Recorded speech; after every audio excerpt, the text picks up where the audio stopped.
Hello दोस्तों, online study cover में आपका स्वागत है। दोस्तों, आज हम लोग लूसेंट जीके का चैप्टर नंबर 9 विविध प्राचीन भारत से संबंधित टॉपिक कवर करेंगे। इससे पहले के वीडियो यदि आपने नहीं देखे हैं तो प्लेलिस्ट में जाकर उसे जरूर देखिए और चैनल को सब्सक्राइब कर लीजिए।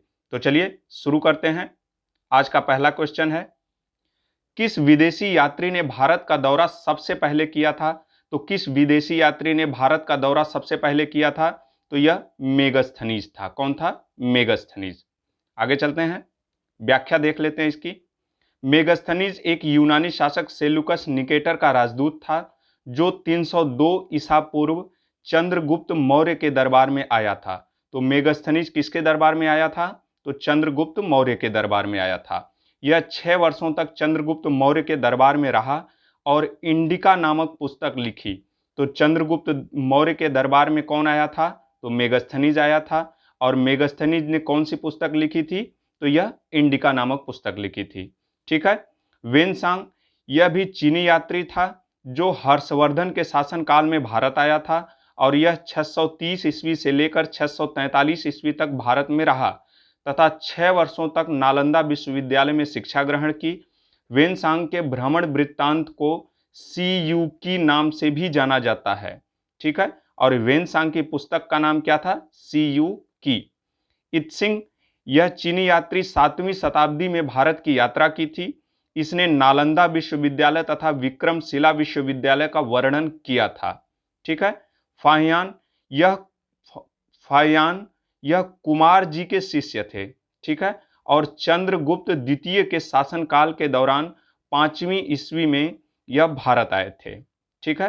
फाहियान यह चंद्रगुप्त द्वितीय के शासनकाल में आए थे। वेनसांग हर्षवर्धन के शासनकाल में आए थे। मेगस्थनीज चंद्रगुप्त मौर्य के शासनकाल में आए थे। आगे चलें।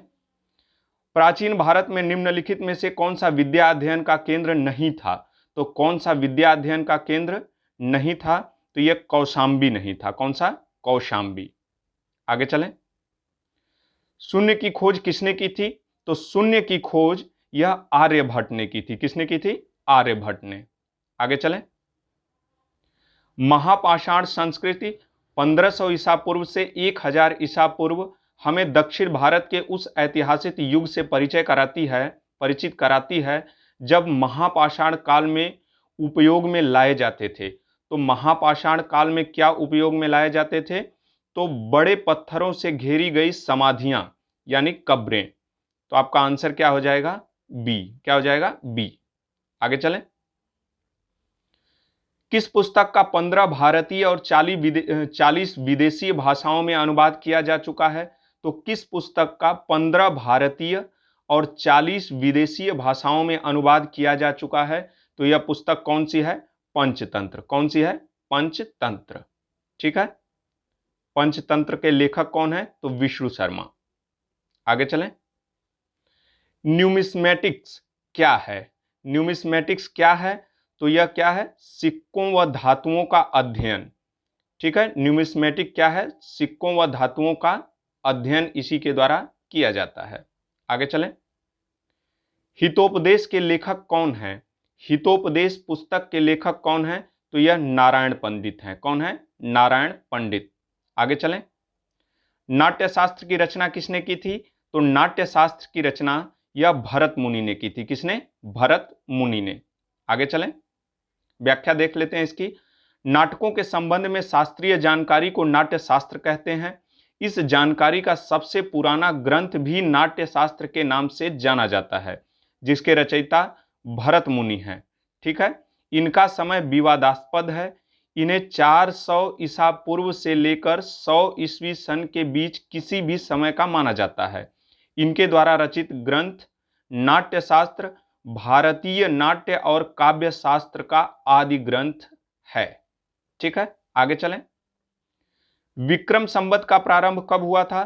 तो विक्रम संवत का प्रारंभ 57 ईसा पूर्व में हुआ था। कब हुआ था? 57 ईसा पूर्व में। आगे चलें। अंकोर वाट का मंदिर कहां स्थित है? तो अंकोर वाट का मंदिर यह कंबोडिया में स्थित है। कहां स्थित है? कंबोडिया में। व्याख्या देख लेते हैं। अंकोर वाट कंबोडिया में एक मंदिर परिषद और दुनिया का सबसे बड़ा धार्मिक स्मारक है। यह लगभग 162.6 हेक्टेयर यानी 16,26,000 वर्ग मीटर या 402 एकड़ में फैला हुआ है। ठीक है, यह एक हिंदू मंदिर है। यह कंबोडिया के अंकोर में है, जिसका पुराना नाम यशोधरपुर था। तो अंकोर वाट के कंबोडिया मंदिर का पुराना नाम क्या है? यशोधरपुर। इसका निर्माण सम्राट सूर्यवर्मन द्वितीय के शासनकाल में हुआ था। यह हिंदू मंदिर है। मिकांग नदी के किनारे सिमरिप शहर में बना यह मंदिर आज भी संसार का सबसे बड़ा मंदिर है, जो सैकड़ों वर्ग मील में फैला हुआ है। ठीक है, इसको किसने बनवाया था? तो सूर्यवर्मन द्वितीय ने। आगे चलें। पूरा पाषाण काल में आदि मानव के मनोरंजन के साधन क्या थे? तो पूरा पाषाण काल में आदि मानव के मनोरंजन के साधन शिकार थे। क्या थे? शिकार। आगे चलें।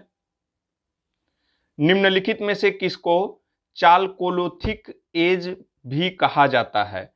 तो किसको चालकोलिथिक एज कहा जाता है? तो यह ताम्रपाषाण युग को। किसको? ताम्रपाषाण युग को। व्याख्या देख लेते हैं इसकी। ताम्रपाषाण युग या तांबा युग या चालकोलिथिक युग, चालकोलिथिक, यह नवपाषाण युग के बाद शुरू होता है, लगभग 5000 ईसा पूर्व के आसपास। साथ ही इसे कांस्य युग का ही एक भाग माना जाता है। इस काल में मनुष्य पत्थर के औजार से तांबे के औजार का उपयोग करने लगा था। आगे चलें।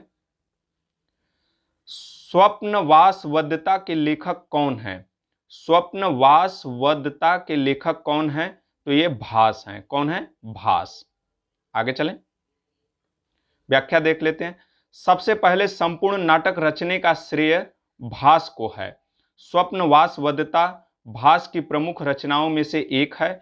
यह रचना राजा उदयन एवं वासवदत्ता की कथा पर आधारित है। ठीक है, स्वप्नवासवदत्ता किस पर आधारित है? तो यह राजा उदयन एवं वासवदत्ता की कथा पर आधारित है। भास कालिदास के पूर्ववर्ती थे। गणपति शास्त्री ने भास के 13 नाटकों को भी खोज निकाला है। अभिषेक, प्रतिज्ञा योगंधरायण तथा उरुभंग भी इनकी रचना है। इनकी भास की कौन कौन सी रचना है? अभिषेक, प्रतिज्ञा योगंधरायण तथा उरुभंग। ठीक है, कालिदास ने अभिज्ञान शाकुंतलम, मेघदूत, कुमार संभव तथा रघुवंशम की रचना की थी, जबकि भवभूति ने किसकी रचना की थी? मालती माधव, उत्तर रामचरित। ठीक है, भवभूति की रचना है। राजशेखर के प्रमुख ग्रंथों में कौन है? बाल रामायण, कर्पूर मंजरी और काव्य मीमांसा। कर्पूर मंजरी, काव्य मीमांसा और बाल रामायण यह किसकी कृति है? तो यह राजशेखर की है। आगे चलें। नालंदा विश्वविद्यालय किसके लिए प्रसिद्ध है? तो नालंदा विश्वविद्यालय यह बौद्ध धर्म दर्शन के लिए प्रसिद्ध है। किसके लिए? बौद्ध धर्म दर्शन के लिए। आगे चलें। उस स्रोत का नाम बतलाएं जो प्राचीन भारत के व्यापारिक मार्गों पर मौन है। तो वह कौन सा स्रोत है? यह मिलिंद पन्हो है। कौन सा? मिलिंद पन्हो। ठीक है, आगे चलें, व्याख्या देख लेते हैं। मिलिंद पन्हो एक पाली ग्रंथ है। इसके लेखक नागसेन, जिसमें हिंद यवन शासक मिनांडर और बौद्ध भिक्षु नागसेन के मध्य वार्तालाप का वर्णन है। यानी मिलिंद पन्हो में हिंद यवन शासक मिनांडर और बौद्ध भिक्षु नागसेन के मध्य वार्तालाप का वर्णन किया गया है। इसमें व्यापारिक मार्गों का उल्लेख नहीं है। जातक ग्रंथ और संगम साहित्य में व्यापारिक मार्गों का विशद उल्लेख प्राप्त होता है। आगे चलें। आधुनिक मानव के हाल का पूर्वज है। आधुनिक मानव किसके हाल का पूर्वज है? तो यह क्रो-मैग्नन मनुष्य का। किसका? क्रो-मैग्नन मनुष्य का। आगे चलें। ईसा की प्रारंभिक सदियों में भारत तथा रोम के बीच घनिष्ठ व्यापारिक संबंधों की सूचना किस पुरा स्थल की खुदाई से प्राप्त होती है? तो किस पुरा स्थल की खुदाई से प्राप्त होती है? तो यह अरिकमेडु से। कहां से? अरिकमेडु से। आगे चलें। आधुनिक देवनागरी लिपि का प्राचीनतम रूप क्या है? तो आधुनिक देवनागरी लिपि का प्राचीनतम रूप ब्राह्मी लिपि है। क्या है? ब्राह्मी लिपि। आगे चलें। मानव द्वारा सर्वप्रथम प्रयुक्त अनाज कौन सा था? तो मानव द्वारा प्रयुक्त सर्वप्रथम अनाज यह गेहूं व जौ था। क्या था? गेहूं व जौ। ठीक है,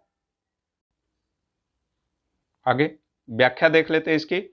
मानव द्वारा सर्वप्रथम प्रयुक्त अनाज गेहूं और जौ थे, जो पृथ्वी पर सबसे प्राचीन काल से कृषि किए जाने वाले अनाजों में से एक है। इसका उपयोग प्राचीन काल में धार्मिक संस्कारों में होता रहा है। संस्कृत में इसे यौ कहते हैं। क्या कहते हैं? यौ। आगे चलें। कौन सा जोड़ा सुमेलित नहीं है? कौन सा जोड़ा सुमेलित नहीं है? तो देखिए, रवि कीर्ति या पुलकेशिन द्वितीय के दरबारी कवि थे। ठीक है। भवभूति या कन्नौज के यशोवर्मन के संपर्क में थे। हरिसेन हर्ष के संबंध में नहीं थे। हरिसेन या समुद्रगुप्त के दरबारी कवि थे। किसके? समुद्रगुप्त के। हर्ष के दरबारी कवि कौन थे? तो बाण भट्ट। कौन थे? बाण भट्ट। दंडी नरसिंह। ठीक है, ये सही है। तो आपका आंसर क्या हो जाएगा? सी। आगे चलें।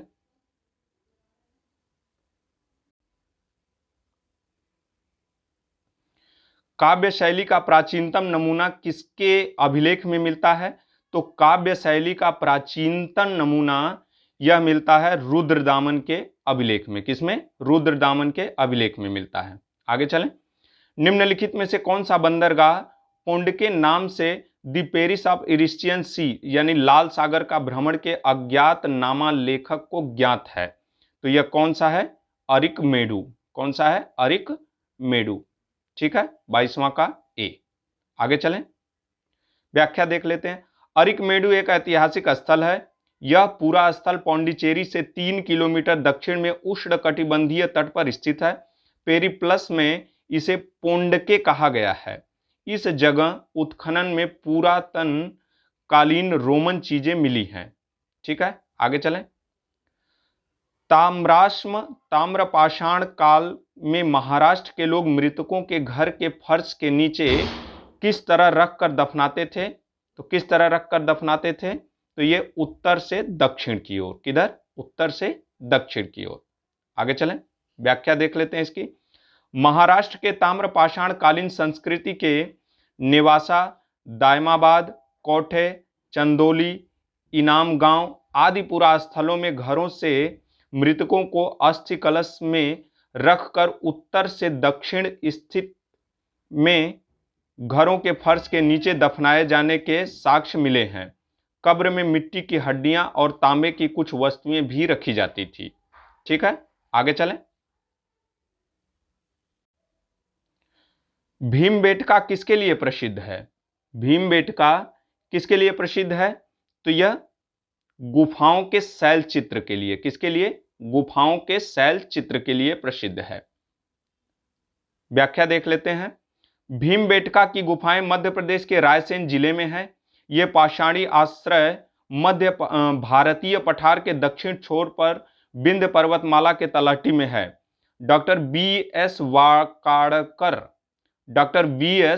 वाकाड़कर ने 1958 में इन गुफाओं की खोज की थी। यानी भीमबेटका की गुफाओं की खोज किसने की थी? तो डॉक्टर बी एस वाकाड़कर ने।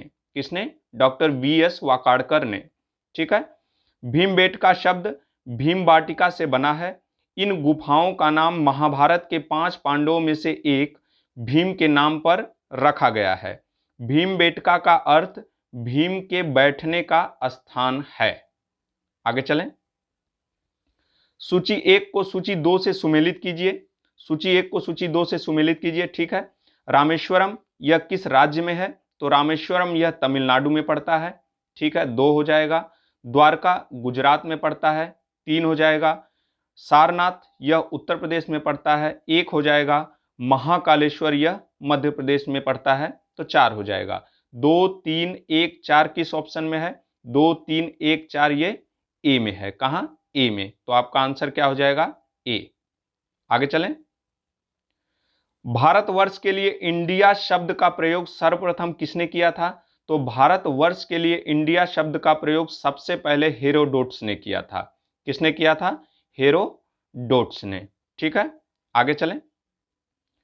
भारतवर्ष के लिए इंडिया शब्द का प्रयोग सर्वप्रथम हेरोडोटस ने किया।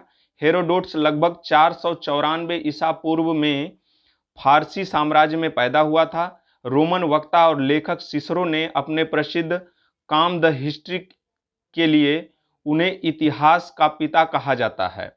यह टुकड़ा सबसे ज्यादा विश्वसनीय इतिहास माना जाता है। हालांकि कुछ लोग इसकी आलोचना करते हैं और हेरोडोटस को झूठ का पिता कहते हैं। ठीक है, आगे चलें। निम्नलिखित में से कौन सा नवीनतम समझा जाता है? तो कौन सा नवीनतम समझा जाता है इसमें से? तो यह क्रो-मैग्नन मानव। कौन सा? क्रो-मैग्नन मानव। आगे चलें। इतिहास का पिता की पदवी सही अर्थों में निम्नलिखित में किससे संबंधित है? तो यह हेरोडोटस से। किससे? हेरोडोटस से। इतिहास का पिता किसको कहा जाता है? तो हेरोडोटस को कहा जाता है। ठीक है, आगे चलें। प्राचीन नगर तक्षशिला निम्नलिखित में से किसके बीच स्थित था? तो प्राचीन नगर तक्षशिला यह सिंधु व झेलम के बीच स्थित था। किसके बीच? तो सिंधु व झेलम के बीच स्थित था। व्याख्या देख लेते हैं इसकी। प्राचीन नगर तक्षशिला सिंधु और झेलम के बीच स्थित था। तक्षशिला बुद्ध शिक्षा का प्रारंभिक केंद्र था। इसकी स्थापना ईसा पूर्व 6ठी शताब्दी में बताई जाती है और साक्ष्य बताते हैं कि 5वीं शताब्दी तक यह शिक्षा का प्रमुख केंद्र बना रहा। तक्षशिला चाणक्य को लेकर जाना जाता है।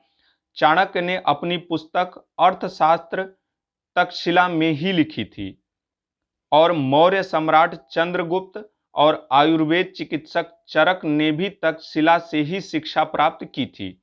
यह आज के गांधार क्षेत्र में स्थित थी, जो आज पाकिस्तान के रावलपिंडी शहर में है। आगे देखते हैं। निम्नलिखित अंग्रेजों में से कौन सा जिसने सर्वप्रथम भगवत गीता का अंग्रेजी में अनुवाद किया था? तो सबसे पहले भगवत गीता का अंग्रेजी में अनुवाद किसने किया था? तो यह चार्ल्स विलिकिंस था। कौन था? Charles Wilkins. ठीक है, आगे चलें। निम्नलिखित प्राचीन भारतीय अभिलेखों में कौन सा एक खाद्यान्न को देश में संकट काल के उपयोग हेतु सुरक्षित रखने के बारे में प्राचीनतम शाही आदेश है? तो कौन सा है? यह सोहगौरा ताम्रपत्र है। कौन सा? सोहगौरा ताम्रपत्र। ठीक है, आगे देख लेते हैं व्याख्या। सोहगौरा ताम्रलेख एक ताम्रपत्र पर लेखबद्ध प्राचीन लेख है जो उत्तर प्रदेश के गोरखपुर के पास सोहगौरा नामक स्थान से प्राप्त हुआ है। सोहगौरा गोरखपुर से 65 किलोमीटर दक्षिण पूर्व में राप्ती नदी के किनारे स्थित है। इस ताम्रलेख की लिपि ब्राह्मी है और भाषा क्या है? प्राकृत। यानी सोहगौरा कहां पे स्थित है? तो ये गोरखपुर, उत्तर प्रदेश के गोरखपुर में। आगे चलें। भारत में निम्नलिखित में से आने का सही कालाक्रम क्या है? भारत में निम्नलिखित के आने का सही कालानुक्रम क्या है? तो सही कालानुक्रम क्या है? 4 3 2 1। ठीक है, सबसे पहले नगर संस्कृति, फिर लोहे का हल, फिर आहत मुद्रा चांदी के सिक्के, फिर सोने के सिक्के। तो 4 3 2 1। व्याख्या देख लेते हैं इसकी। निम्नलिखित का भारत में आने का सही कालानुक्रम इस प्रकार है। नगर संस्कृति सबसे पहले हड़प्पा युग में आई थी, फिर लोहे का हल, यह उत्तर वैदिक काल में आया था, फिर आहत मुद्रा या चांदी के सिक्के, यह बुद्ध युग में आया था, सोने के सिक्के, यह मौर्योत्तर युग में आया था। ठीक है, आगे चलें। प्राचीन भारत में निम्नलिखित में से कौन सी एक लिपि दाईं से बाईं ओर लिखी जाती थी? तो कौन सी लिपि दाईं से बाईं ओर लिखी जाती थी? तो यह लिपि थी खरोष्टी लिपि। कौन सी? खरोष्टी लिपि थी। ठीक है, व्याख्या देख लेते हैं। खरोष्टी भारत की प्राचीनतम लिपियों में से एक है। यह दाएं से बाएं की ओर लिखी जाती थी। सम्राट अशोक ने शहबाजगढ़ी और मनसेहरा अभिलेख में खरोष्टी लिपि में ही लिखवाए हैं। यानी शहबाजगढ़ी और मनसेहरा अभिलेख खरोष्टी लिपि में उत्कीर्ण है। आगे देख लेते हैं। निम्नलिखित में से कौन सा एक प्राचीन भारत में व्यापारियों का निगम था? तो प्राचीन भारत में व्यापारियों का निगम कौन सा था? तो यह मणिग्राम था। कौन सा? मणिग्राम। आगे चलें। पुलकेशिन फर्स्ट का बादामी शिलालेख शक वर्ष 465 का दिनांकित है। यदि इसे विक्रम संवत में दिनांकित करना हो तो कौन सा वर्ष होगा? तो यह 601 होगा। क्या होगा? 601। आगे चलें, व्याख्या देख लेते हैं। शक संवत 78 ईस्वी से प्रारंभ माना जाता है, जबकि विक्रम संवत का समय 58 ईसा पूर्व है।